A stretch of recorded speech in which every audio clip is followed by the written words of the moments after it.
ವಯನಾಡಿನಲ್ಲಿ ಆಗಿರುವಂಥ ಅನಾಹುತ ಒಂದೆರಡಿಲ್ಲ. ಅಲ್ಲಿಂದ ನಮ್ಮ ಪ್ರತಿನಿಧಿ ಗ್ರೌಂಡ್ ರಿಪೋರ್ಟ್ ಕೂಡ ಕೊಡ್ತಾರೆ. ವಯನಾಡಿನ ಕೆಲಾಡಿಯಲ್ಲಿ ಭೂಕುಸಿತಕ್ಕೆ 3 ಜನ ಬಲಿಯಾಗಿದ್ದಾರೆ. ನಿನ್ನೆ ಕೇಳಿದಂಥ ಸಂದರ್ಭದಲ್ಲಿ ಒಂದು ಬಸ್ಸೇ ಸಿಕ್ಕಾಕೊಂಡಿದೆ ಅನ್ನುವಂಥ ಮಾತಿತ್ತು. ಸದ್ಯ ಆ ರೀತಿ ಏನೂ ಆಗಿಲ್ಲ. 3 ಜನ ಸತ್ತಿದ್ದಾರೆ. ಯಾರು ಸತ್ತಿದ್ದಾರೆ ಅನ್ನೋದು ಕೂಡ ಗೊತ್ತಾಗಿದೆ. ಅವರ ಗುರುತನ್ನು ಕೂಡ ಪೊಲೀಸರು ಪತ್ತೆ ಹಚ್ಚಿದ್ದಾರೆ. ಮಧ್ಯಪ್ರದೇಶ ಮೂಲದ ಆಪರೇಟರ್ ಚಂದ್ರಭಾನು, ಬಿಹಾರದ ಸಿವಿಲ್ ಫೋರ್ಮ್ಯಾನ್ ವಿಕಾಸ್ ಕುಮಾರ್, ಜಾರ್ಖಂಡ್ ಮೂಲದ ಕಾರ್ಮಿಕ ಅನ್ಮೋಲ್ ಮೃತಪಟ್ಟವರು. ಒಂಥರ ಪುನರ್ಜನ್ಮ ಅವರಿಗೆ. NDRF ಕಾರ್ಯಾಚರಣೆ ಶುರು ಮಾಡಿದೆ.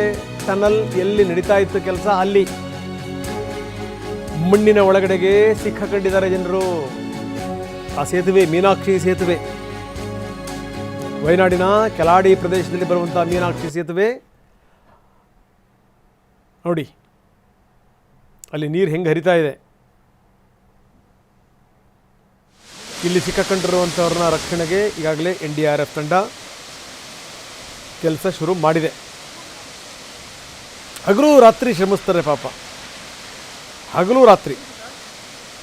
ನೋಡಿ, ಆ ಭೂಕುಸಿತಕ್ಕೂ ಮೊದಲು ಆ ದೃಶ್ಯಗಳು ಹೆಂಗಿತ್ತು ನೋಡಿ, ನಯನ ಮನೋಹರವಾದಂಥ ದೃಶ್ಯಗಳು. ಭೂಕುಸಿತಕ್ಕೂ ಮೊದಲು, ಭೂಕುಸಿತದ ನಂತರದ ದೃಶ್ಯಾವಳಿಗಳು ಯಾವ ರೀತಿ ಇತ್ತು ನೋಡಿ, ಅದನ್ನು ತೋರಿಸ್ತಾ ಇದ್ದೀವಿ. ಒಂದಕ್ಕೊಂದಕ್ಕೆ ಸಂಬಂಧವೇ ಇಲ್ಲ ಅನ್ನೋ ರೀತಿಯಲ್ಲಿ. ಪ್ರಕೃತಿ ಹಾಗೇ ಇದ್ದರೆ ತುಂಬ ಚಂದ, ತುಂಬ ಸುಂದರ, ನಯನ ಮನೋಹರ. ಒಂದು ಚೂರು ಏನಾದರೂ ಕೆರಳು ಬಿಡಿದ್ರೆ ಭೀಕರ, ಭೀಭತ್ಸ, ರುದ್ರ ರಮಣೀಯ ಅಂತಾರೆ ನೋಡಿ, ಅದು ಸರ್ವನಾಶ. ಒಂದೇ ಮಾತಲ್ಲಿ ಹೇಳಬೇಕು ಅಂತಂದರೆ ಸರ್ವನಾಶ. ಒಂದೇ ಒಂದು ಕ್ಷಣ ಭೂಮಿ ಕಂಪಿಸ್ತು ಅಂತಂದರೆ, ಭೂಮಿ ಬಾಯಿ ತೆಗಿತು ಅಂತಂದರೆ, ಅದನ್ಯಾರಾದರೂ ಸೇತುವೆನ ಸಾಧ್ಯನ, ರಸ್ತೆನ ಸಾಧ್ಯನ ನೋಡಿ.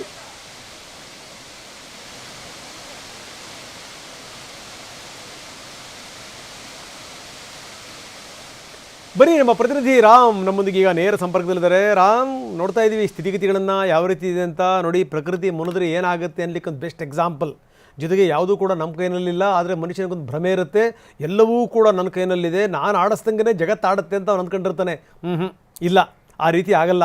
ಪ್ರಕೃತಿ ಆವಾಗ ಅವ್ರಿಗೆ ದೊಡ್ಡ ಸಂದೇಶವನ್ನು, ದೊಡ್ಡ ಪಾಠವನ್ನು ಕಲಿಸ್ತಾ ಇರುತ್ತೆ. ಅದಕ್ಕೆ ಬೆಸ್ಟ್ ಎಕ್ಸಾಂಪಲ್ ನೋಡಿ, ಯಾವ ರೀತಿ ಈ ಬಿದ್ದಂಥ ಮಳೆ ಅಲ್ಲೋಲ ಕಲ್ಲೋಲವನ್ನು ಸೃಷ್ಟಿ ಮಾಡಿದೆ ಅನ್ನುವಂಥದ್ದು.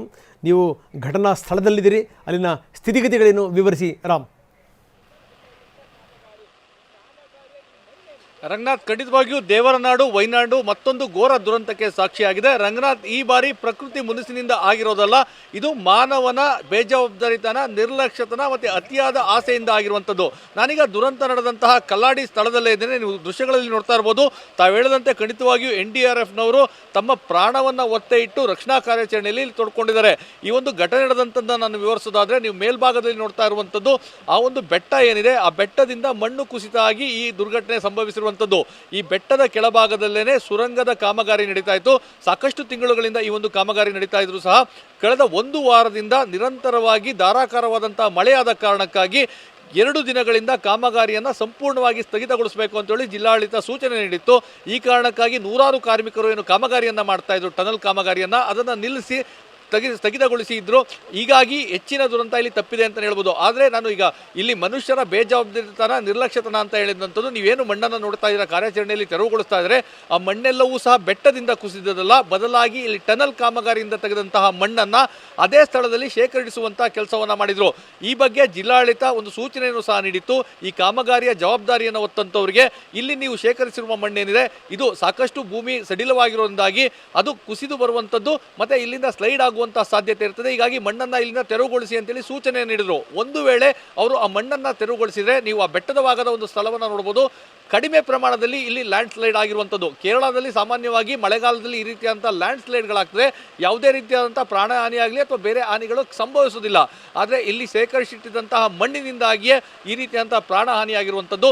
ಈ ಬಗ್ಗೆ ಏನು ಕಾಮಗಾರಿಯನ್ನು ಸ್ಥಗಿತಗೊಳಿಸಿದ್ರು ಸಹ, ಯಾಕಂದರೆ ಉತ್ತರ ಭಾರತದಿಂದ ಸಾಕಷ್ಟು ಕಾರ್ಮಿಕರನ್ನ ಕರ್ಕೊಂಡು ಬಂದು ಇಲ್ಲಿ ಕೆಲಸವನ್ನು ಮಾಡಿಸಿದಿಂದಾಗಿ ತಾತ್ಕಾಲಿಕವಾಗಿ ಅವರಿಗೆ ಶೆಡ್ಗಳನ್ನು ನಿರ್ಮಾಣ ಮಾಡಿಕೊಟ್ಟಿದ್ರು.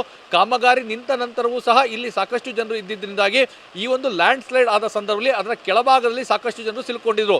ಈಗಾಗಲೇ NDRF, ಅಗ್ನಿಶಾಮಕ ದಳ ಮತ್ತೆ ಕೇರಳ ಪೊಲೀಸರು ಕಾರ್ಯಾಚರಣೆ ನಡೆಸಿ 3 ಮೃತದೇಹವನ್ನು ಅಲ್ಲಿಂದ ಹೊರತೆಗೆದಿದ್ದಾರೆ. ಮತ್ತೆ ಅವರ ಗುರುತು ಸಹ ಪತ್ತೆ ಹಚ್ಚಲಾಗಿದೆ. ಅದರ ಜೊತೆಗೆ 5 ಜನರು ಈಗ ನಾಪತ್ತೆಯಾಗಿದ್ದಾರೆ. ಅವರನ್ನ ರಕ್ಷಿಸುವ ಕಾರ್ಯಾಚರಣೆಯನ್ನು NDRFನವರು ಮಾಡ್ತಾ ಇದ್ದಾರೆ. ಆದರೆ ರಂಗನಾಥ್ ಸಾಮಾನ್ಯವಾಗಿ ಈ ರೀತಿಯಾಗಿ ಬೆಟ್ಟ ಕುಸಿತ, ಭೂ ಕುಸಿತ ಆದಂತಹ ಸಂದರ್ಭದಲ್ಲಿ ಅದು ಈ ಸ್ಥಳದಲ್ಲಿ ಹೆಚ್ಚಿನ ಒಂದು ಮಳೆ ನೀರು ಬಂದಿದ್ದಾಗಿ ಕೆಸರು ಮಣ್ಣಿನಿಂದ ಆವೃತವಾಗಿರುವುದಾಗಿ ಅವರು ಬದುಕುಳಿದಿರುವಂತಹ ಸಾಧ್ಯತೆ ಸಾಕಷ್ಟು ಕಡಿಮೆ ಇದೆ. ಆದರೂ ಸಹ NDRFನವರು ನಿಜವಾಗಿಯೂ ಸಹ ತಮ್ಮ ಪ್ರಾಣವನ್ನು ಒತ್ತೆ ಇಟ್ಟು ಕಾರ್ಯಾಚರಣೆಯಲ್ಲಿ ತೊಗೊಂಡಿದ್ದಾರೆ. ನೀವು ನೋಡ್ತಾ ಇರಬಹುದು JCB ವಾಹನಗಳ ಮುಖಾಂತರವಾಗಿ ಆ ಮೀನಾಕ್ಷಿ ಸೇತುವೆಯ ಬಳಿ ಕಾರ್ಯಾಚರಣೆಯನ್ನು ನಡೆಸ್ತಾ ಇರುವಂಥದ್ದು. ಯಾಕಂದ್ರೆ ತಾತ್ಕಾಲಿಕವಾಗಿ ಶೆಡ್ಗಳನ್ನು ಏನು ನಿರ್ಮಾಣ ಮಾಡಿಕೊಡಲಾಗಿತ್ತು ಆ ಸ್ಥಳದಲ್ಲೇನೆ ಮಣ್ಣು ಅವರ ಮೇಲೆ ಮಗುಚಿ ಬಿದ್ದಿದ್ದರಿಂದಾಗಿ ಅಲ್ಲೇ ಎಲ್ಲಾದರೂ ಅವರು ಇರಬಹುದಾ ಅನ್ನೋ ನಿರೀಕ್ಷೆಯಲ್ಲಿ ಕಾರ್ಯಾಚರಣೆ ಮಾಡ್ತಾ ಇದ್ದಾರೆ. ಮತ್ತೆ ಇಲ್ಲಿನ ವಾತಾವರಣವನ್ನು ನೀವು ನೋಡೋದಾದ್ರೆ ಧಾರಾಕಾರವಾದಂತಹ ಮಳೆ ಈಗಲೂ ಸಹ ಸುರಿತಾ ಇದೆ. ಜೊತೆಗೆ ಮಂಜು ಮುಸುಕಿದ ವಾತಾವರಣ ಸಹ ಇತ್ತು. ಅದರ ನಡುವೆಯೂ ಸಹ ಕಾರ್ಯಾಚರಣೆಯನ್ನು ಮಾಡ್ತಾ ಇದ್ದಾರೆ. ಸದ್ಯಕ್ಕೆ ಈಗಾಗಲೇ ಏನು ಅಧಿಕೃತವಾಗಿ 3 ಮೃತದೇಹಗಳನ್ನು ಮೃತಪಟ್ಟಿದ್ದಾರೆ ಅಂತ ಘೋಷಣೆ ಮಾಡಲಾಗಿದೆ. 5 ಜನರ ಆ ಒಂದು ಹುಡುಕಾಟಕ್ಕಾಗಿ ಕಾರ್ಯಾಚರಣೆ ನಡೀತಾ ಇರುವಂಥದ್ದು. 2024ರಲ್ಲಿ ಈ ಸ್ಥಳದಿಂದ 4 ಕಿಲೋಮೀಟರ್ ದೂರದಲ್ಲೇ ಒಂದು ದೇಶವೇ ಕಂಡು ಕೇಳರಿದಂತಹ ಘೋರ ದುರಂತ ಸಂಭವಿಸಿತು. ಆ ಸಂದರ್ಭದಲ್ಲಿ ನಾಪತ್ತೆಯಾದಂತಹ ಸಾಕಷ್ಟು ಜನರು ಇದುವರೆಗೂ ಸಹ ಸಿಕ್ಕಿಲ್ಲ. ಹೀಗಾಗಿ ಇಂತಹ ಸಂದರ್ಭಗಳಲ್ಲಿ ಆ ರೀತಿ ಹುಡುಕಾಟವನ್ನು ನಡೆಸಿದರೆ ಸಿಗುವುದು ಸಾಧ್ಯತೆಗಳು ಸಹ ತೀರಾ ಕಡಿಮೆ ಇದ್ರೂ ಸಹ ಆದರೂ ಆ ಒಂದು ಹುಡುಕಾಟವನ್ನು ಮುಂದುವರಿಸಿರುವಂಥದ್ದು. ಪ್ರಮುಖವಾಗಿ ಮಳೆ ಸಾಕಷ್ಟು ಅಡೆತಡೆಗಳನ್ನು ತರ್ತಾ ಇದೆ. ಆದರೂ ಸಹ ಯಾವುದೇ ಕಾರಣಕ್ಕೂ ಬಗ್ಗಬಾರದು ಅಂತೇಳಿ ನಿನ್ನೆ ರಾತ್ರಿಯಿಂದಲೂ ಸಹ ಕಾರ್ಯಾಚರಣೆ ನಡೆಸಿದ್ದಾರೆ. ಪ್ರಮುಖವಾಗಿ ಕೆಸರಿಂದ ಆವೃತವಾಗಿದ್ದಂತಹ ಸೇತುವೆಯನ್ನು ತೆರವುಗೊಳಿಸುವಂಥ ಕಾರ್ಯವನ್ನು ಮಾಡಿ ಸಂಪೂರ್ಣವಾಗಿ ವಾಹನಗಳ ಸಂಚಾರಕ್ಕೆ ತೆರವು ಮಾಡಿಕೊಟ್ಟಿರುವಂಥದ್ದು. ಈಗ ಏನು ಆ ಲ್ಯಾಂಡ್ ಸ್ಲೈಡ್ ಆದಂತಹ ಸ್ಥಳದಲ್ಲೇ ತೆರಳಿ ಅಲ್ಲಿ ಆ ಏನು 5 ಜನರು ಈಗ ನಾಪತ್ತೆಯಾಗಿದ್ದಾರೆ ಅವರಿಗಾಗಿ ಹುಡುಕಾಟ ನಡೆಸುವಂಥ ಕೆಲಸವನ್ನು ಮಾಡ್ತಾ ಇದ್ದಾರೆ. ರಂಗನಾಥ್, ಓಕೆ, ತಾವು ಹೇಳಿದ್ರಿ ಕಳೆದ ಬಾರಿ ಆದಂಥ ದುರಂತ ಅದಾದಮೇಲೂ ಕೂಡ ಮನುಷ್ಯ ಪಾಠ ಕಲ್ತಿಲ್ಲ ಅಂತ ಅರ್ಥ. ಅಂದರೆ ತನಗೆ ಇಷ್ಟ ಬಂದಂಗೆ ನಾವು ಮಾಡಿದ್ರೆ ಏನಾಗುತ್ತೆ ಅನ್ನಲಿಕ್ಕೆ ಒಂದು ಬೆಸ್ಟ್ ಎಕ್ಸಾಂಪಲ್ ಇದು. ಪ್ರಕೃತಿ ಆವಾಗ ಒಂದು ಸಣ್ಣ ಝಲಕ್ ಇದೆ, ದೊಡ್ಡ ಪ್ರಮಾಣದಲ್ಲ ಇದು. ಆದರೆ ಆ ಸಣ್ಣ ಪ್ರಮಾಣದ್ದೇ ನಮ್ಮನ್ನು ಎಷ್ಟರ ಮಟ್ಟಿಗೆ ಅಲುಗಾಡಿಸ್ಬಿಡುತ್ತೆ ನೋಡಿ ರಾಮ್. ಯಾಕೆಂದರೆ ತಾವು ಹೇಳ್ತಾ ಇದ್ರಿ ಅಟ್ಲೀಸ್ಟ್ ಏನು ಅಂತಂದರೆ ಈ ಕಳೆದ ಬಾರಿಯ ಆದಂಥ ಘಟನಾವಳಿಗಳಿಂದ ಪಾಠ ಕಲ್ತಿದ್ದಿದ್ರೆ, ಒಂದಷ್ಟು ಮುಂಜಾಗ್ರತಾ ಕ್ರಮಗಳನ್ನು ತೆಗೆದುಕೊಂಡಿದ್ದಿದ್ರೆ ಇವತ್ತು ಇಂಥ ಒಂದು ಘಟನೆ ಆಗ್ತಿರಲಿಲ್ವೇನೋ, ಏನಂತೀರಿ? ಖಂಡಿತವಾಗಿಯೂ ರಂಗನಾಥ್, ಯಾಕಂದರೆ ಅಮೂಲ್ಯ ಜೀವಗಳನ್ನು ಕಳ್ಕೊಳ್ಳುವಂಥದ್ದನ್ನ ಖಂಡಿತವಾಗಿಯೂ ತಪ್ಪಿಸುವಂಥ ಎಲ್ಲ ಅವಕಾಶವೂ ಸಹ ಇಲ್ಲಿ ಇತ್ತು. ಯಾಕಂದರೆ ನೀವು ನೋಡ್ತಾ ಇರ್ಬೋದು ಇಲ್ಲಿರುವಂಥದ್ದು ಈಗ ಕಾರ್ಯಾಚರಣೆ ನಡೆಸುವಂಥ ಜಾಗವನ್ನು ನಾನು ತೋರಿಸೋದಾದರೆ ಸಂಪೂರ್ಣವಾಗಿ ಅವರೇನು NDRFನವರು ಕಾರ್ಯಾಚರಣೆ ನಡೆಸ್ತಾ ಇದ್ದಾರೆ. ಆ ಮಣ್ಣು ಬೆಟ್ಟದಿಂದ ಕುಸಿದಂತಹ ಮಣ್ಣಲ್ಲ. ಯಾಕಂದರೆ ಮಣ್ಣಿನ ಭಾಗ ತುಂಬ ಒಂದು 10% ಮಾತ್ರ ಆ ಬೆಟ್ಟದಿಂದ ಕುಸಿದಿತ್ತು. ಆದರೆ ಬಹುತೇಕ ಟನಲ್ಗಾಗಿ ಕಾಮಗಾರಿಯನ್ನು ನಡೆಸುವಂತಹ ಸಂದರ್ಭದಲ್ಲಿ ಅಗೆದು ತೆಗೆದಂತಹ ಮಣ್ಣೇನಾಗಿದೆ ಆ ಮಣ್ಣಿನ ಪ್ರಮಾಣವೇ ಹೆಚ್ಚಾಗಿತ್ತು. ಮತ್ತೊಂದು ನಾವು ಬಲಭಾಗದಲ್ಲಿ ನೋಡೋದಾದರೆ ಆ ನೀಲಿ ಕಲರ್ನ ಒಂದು ಟಾರ್ಪಲನ್ನು ಹೊದಿಕೆಯನ್ನು ಹಚ್ಚಿ ಏನು ಮಣ್ಣನ್ನು ಇಟ್ಟಿದ್ದಾರೆ ಆ ಮಣ್ಣು ಸಹ ಅದೇ ರೀತಿಯಾಗಿ ಟನಲ್ನ ಕಾಮಗಾರಿಯಿಂದ ತೆಗೆದ ಮಣ್ಣಾಗಿದೆ. ಸೊ ಆ ರೀತಿಯಾದಂಥ ಮಣ್ಣನ್ನು ರಾಶಿ ಹಾಕಿರೋದ್ರಿಂದಾಗಿ ಆ ಮಣ್ಣಿನ ಮೇಲೆ ಮಳೆ ನೀರು ಧಾರಾಕಾರವಾಗಿ ಸುರಿದು ಬಂದ ಸಂದರ್ಭದಲ್ಲಿ ಆ ಮಣ್ಣು ಸಹ ಜಾರಿ ಬೀಳುವಂಥ ಸಾಧ್ಯತೆ ಇದೆ. ನೀವು ಸೂಕ್ಷ್ಮವಾಗಿ ಗಮನಿಸಿದರೆ ರಂಗನಾಥ್, ಆ ಏನು ಆ ಮಣ್ಣನ್ನು ಅಲ್ಲಿ ಶೇಖರಿಸಲಾಗಿದೆ ಅದರ ಕೆಳಭಾಗದಲ್ಲೇ ತಾತ್ಕಾಲಿಕವಾದಂಥ ಶೆಡ್ಗಳನ್ನು ವ್ಯವಸ್ಥೆ ಮಾಡಿಕೊಂಡಿದ್ದಾರೆ. ಇದು ಖಂಡಿತವಾಗಿಯೂ ಅವೈಜ್ಞಾನಿಕವಾದಂಥ ಶೇಖರಣೆ ಆಗಿದೆ. ಈ ಬಗ್ಗೆ ಜಿಲ್ಲಾಡಳಿತದವರು ಕಾಮಗಾರಿ ನಡೆಸ್ತಾ ಇದ್ದಂಥವ್ರಿಗೆ ಸೂಚನೆಗಳನ್ನು ಕೊಟ್ಟಿದ್ರು, ಎಚ್ಚರಿಕೆಯನ್ನು ಕೊಟ್ಟಿದ್ರು. ನೀವು ಈ ಮಣ್ಣನ್ನು ಇಲ್ಲಿಂದ ತೆರವುಗೊಳಿಸಿ ಬೇರೆ ಸ್ಥಳಕ್ಕೆ ವರ್ಗಾಯಿಸಲಿಲ್ಲ ಅಂತ ಹೇಳಿದ್ರೆ ಖಂಡಿತ ಈ ರೀತಿಯಾದಂಥ ಅನಾಹುತ ಆಗುತ್ತೆ ಅನ್ನೋ ಎಚ್ಚರಿಕೆ ಕೊಟ್ಟ ನಂತರವೂ ಸಹ ಈ ರೀತಿಯಾದಂಥ ಬೇಜವಾಬ್ದಾರಿತನ, ನಿರ್ಲಕ್ಷ್ಯತನದಿಂದಾಗಿ ಮಾಡಿರೋದು ಈ ರೀತಿಯಾದಂಥ ಘಟನೆಗೆ ಕಾರಣವಾಗಿದೆ. ಖಂಡಿತವಾಗಿ ತಾವು ಹೇಳಿದಂತೆ ಪ್ರಕೃತಿ ಮುನಿದರೆ ಯಾರೂ ಸಹ ಅದರ ಮುಂದೆ ನಿಲ್ಲೋದಕ್ಕೆ ಸಾಧ್ಯವಾಗೋದಿಲ್ಲ. ಯಾಕಂದರೆ TV9ನಲ್ಲಿ ಲಭ್ಯವಾದಂಥ ದೃಶ್ಯಗಳನ್ನು ನೋಡಿದ್ರೆ ಆ ಕೆಸರು ಮಿಶ್ರಿತ ನೀರು ಹರಿದು ಬರ್ತಂಥ ರಭಸಕ್ಕೆ ಟ್ಯಾಂಕರೇ ಕೊಚ್ಚಿ ಹೋದಂಥದ್ದು. ಅಂದರೆ ಒಳಭಾಗದಲ್ಲಿ ಚಾಲಕ ಇದ್ರೂ ಸಹ ನಿಯಂತ್ರಣಕ್ಕೆ ಸಿಕ್ಕಂತಹ ಎಲ್ಲ ಅಂದರೆ ಟ್ಯಾಂಕರ್ ಇರ್ಬೋದು, ಲಾರಿ ಇರ್ಬೋದು, ಬಸ್ಗಳಿರ್ಬೋದು ಎಲ್ಲವನ್ನೂ ಸಹ ತೆಗೆದುಕೊಂಡು ಹೋದಂಥ ಕೆಲಸ ಆಯಿತು. ಹೀಗಾಗಿ ಪ್ರಕೃತಿಯ ವಿರುದ್ಧ ಸಾಗಿದ್ರೆ ಖಂಡಿತವಾಗಿ ಯಾವುದೇ ಉಳಿಗಾಲ ಅನ್ನೋ ಸಂದೇಶ ಈಗ ಸಿಕ್ಕಿರುವಂಥದ್ದು. ಇದು ಪಾಠವಾಗಬೇಕು. ಮುಂದಿನ ದಿನಗಳಲ್ಲಿ ಎಚ್ಚರಿಕೆಯ ಗಂಟೆ ಆಗಬೇಕು. ಇಲ್ಲವಾದರೆ ಮತ್ತಷ್ಟು ದೇವರ ನಾಡಲ್ಲಿ ಅನಾಹುತಗಳು ಕಟ್ಟಿಟ್ಟ ಬುತ್ತಿ. Ranganath, thank you very much Ram, ತಮ್ಮೆಲ್ಲ ಮಾಹಿತಿಗೆ.